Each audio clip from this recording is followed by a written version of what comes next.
கொரியன்ல கூட இவ்வளவு கெட்ட வார்த்தை பேசியிருப்பாங்களான்னு தெரியல, ஆனா தமிழ் டப்பிங்ல பேசி வச்சிருக்காங்க பாருங்க.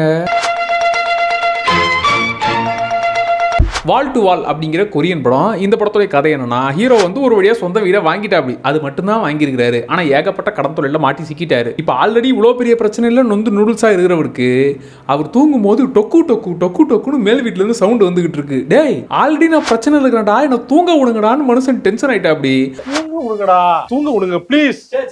மேல் வீட்டுக்கு போய் பார்க்குறாரு, அதுக்கும் மேல் வீட்டுக்கு போய் பார்க்குறாரு. மொத்த அப்பார்ட்மெண்ட்டே அலசனாலும் எந்த பண்ணாட சத்தம் போடுறாங்கிறது புரிய மாட்டேங்குது. யாரா சத்தம் போட்டு இப்படி டார்ச்சர் பண்ணுறதுங்கிறத கண்டுபிடிச்சாரா? அதுக்கப்புறம் இவர் என்னெல்லாம் ஆச்சுங்கிறது தான் படமே.